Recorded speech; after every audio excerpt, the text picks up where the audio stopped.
Today's video is sponsored by Campfire Blaze. Brian Von VA here, back at it again with another question for you D&D players and DMs out there in the world. Today, what are your clever subversions of common tropes?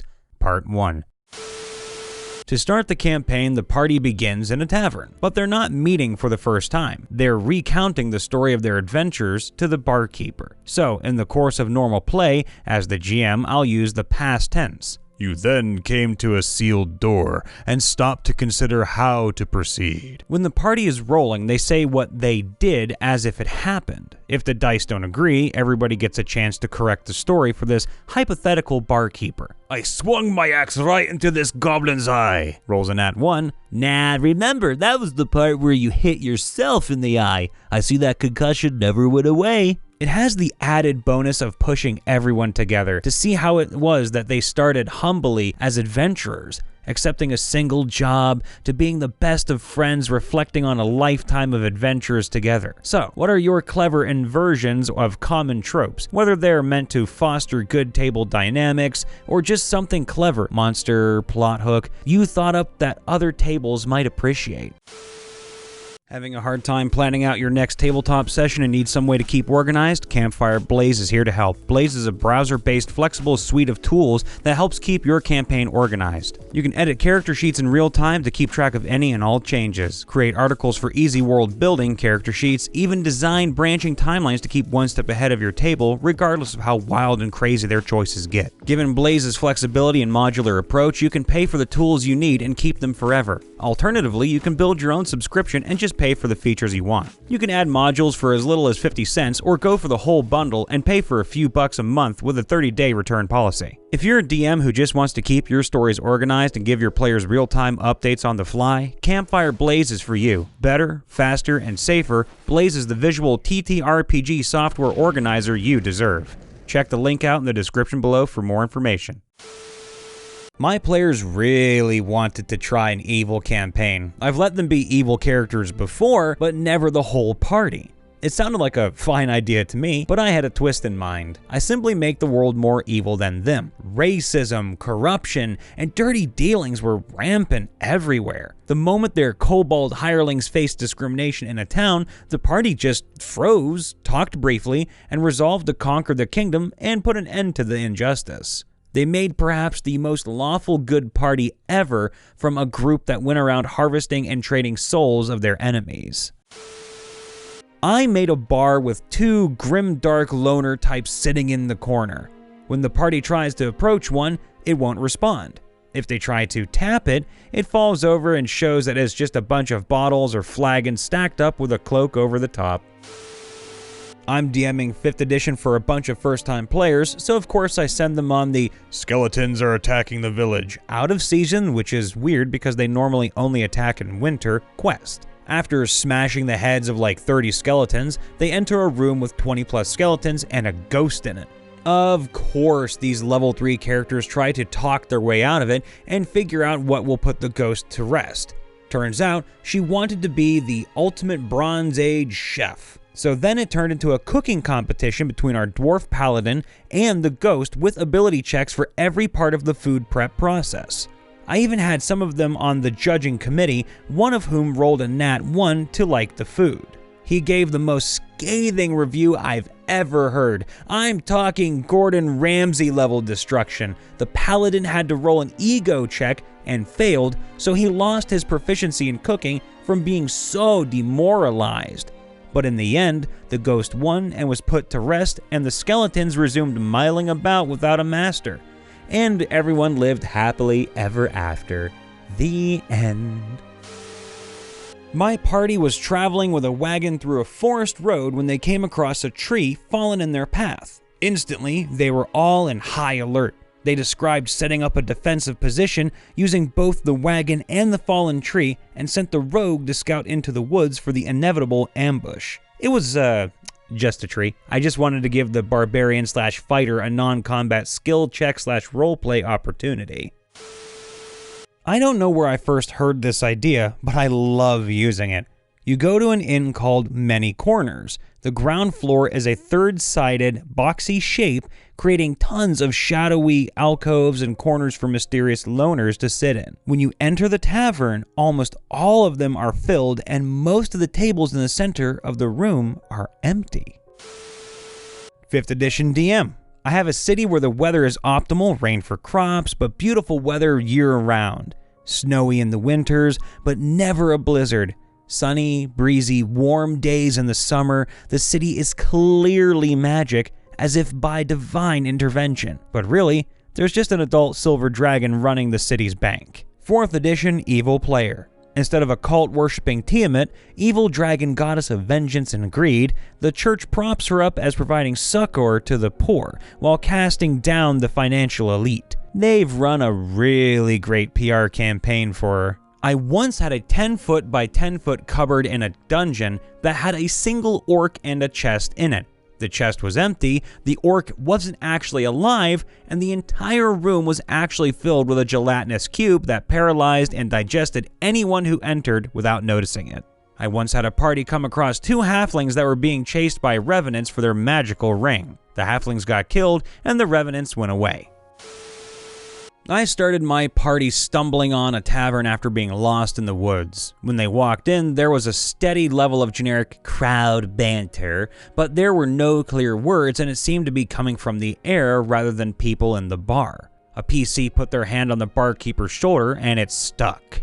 Turns out there was a mad wizard in the area unleashing bizarre spells and inducing gigantism on local monsters. They'd stumble into the mouth of a gigantic mimic. They still don't trust inns, and a few even roll con checks to see if their characters can muster up the will to walk into them. Farmer Necromancer used necromancy to get his deadbeat family to help with the yearly turnip harvest, as he was too old to do it himself. Not particularly evil, but not particularly good. Would just dig up the family every now and then to help him around the house before putting them back to rest. I traditionally GM horror games, yes, so I'm very well versed in creating mystery. Subversion is a cousin of mystery, so when I DM, I definitely try to surprise my players. Often, this is in the form of characters who subvert the usual bevy of stereotypes. An aged orc real estate agent and a mimic historian with a collection of random antiques and a bad memory are probably 2 of my favorites. I love traditional evil races just being people without any land to call their own who have to resort to raiding to survive. I had a first-time player who once used the 50 gold pieces she had on her first-level fighter to buy the goblin band that they were asked to get rid of some resources so they wouldn't attack, and then had them as a tag-along caravan that rode with them until they were rich enough to outright buy some land for them to settle. I love doing elves as extremely aggressive insular people who are terrified of foreigners and extremely brutal and territorial. The kind of thing where someone stepping foot on their forest is met with that person's entire town being razed to the ground in the night. Though people will rightly argue that it's not a trope. I do dwarves as socialists very often, with a colony hive mind kind of idea, but with a really fluid and short hierarchy. I love the idea of magic as an inherently evil thing. 7th Sea touched on that idea a lot and I've liked it being a sub-theme. Start the game in a tavern, an evil presence is threatening the surrounding region, and they need to stop it. Everyone groans, ugh. Barkeep becomes a well-known friend over the course of the next several sessions as he offers free rooms and drinks for each great story they come back with. Over the course of the campaign, it seems like the big bad evil guy is always one step ahead of the heroes. He's always prepared, he knows exactly what to use, when, and where. The players are starting to get paranoid. Some claim the DM is just out to get them, and then they finally figure it out. The barkeep was the big bad evil guy all along, and they've been telling him their stories, their secrets, and their plans. One thing I'm doing for my current campaign, the group has learned that the owner of the local lumber mill is a jerk to his employees. Long hours, hard work, low pay. He also sneaks out of town for a few days around the full moon, so some people believe him to be a lycanthrope. When the party investigates, they will find that the rumors are wrong. He's not a lycanthrope, he's just divorced and only able to see his daughter once a month. Also, he is treating his workers fairly. They're just a bunch of whiners. We arrived in a decent-sized village. We could tell something shifty was going on, but not put our fingers on what. After some investigation, we realize all the children under 16 are missing. Upon further investigation, we find rumors of a cult run by gnomes and some major ritual. We also find the children are being held in a schoolhouse on the outskirts of town. What ends up happening is a pitched battle outside the schoolhouse, which gets set on fire. Thank you, wizard's ball of flame. The gnomes are defeated, or at least we assume that they are as they leave. Some humans who were initially fighting us with the gnomes help us rescue the children from the burning building. We turn around congratulating each other on rescuing the children, and to see the town is gone. All the people, all the buildings, dust. The ritual was not using the children, it was using the town. The children were being kept safe while the town was sacrificed. We felt so guilty. We had to escort those children to the next major center with an orphanage. That sequence we fondly called our chain of dogs. The big bad evil guy is the most vile thing to ever walk the planes of existence, ground corruption level of evil. He goes around saving kingdoms, slaying lich kings, and liberating the people. I do want to end all existence, that is true. But first I will cleanse the world of all evils so that I may be the only force standing in the way of good. The big bad evil guy wants to destroy every force of evil just so he can be the only evil thing everywhere. The last campaign I ran, the BBEG, were a bunch of orcs with arquebuses, in helmets with a metal crest along the top, practicing manifest destiny on the lesser races. The players didn't understand my thinking until like the third or fourth to the last session, when the warlock finally said, "We are at the ass end of a cultural exchange, and everything we know and love is going to die. Thanks, renegade geophysicist.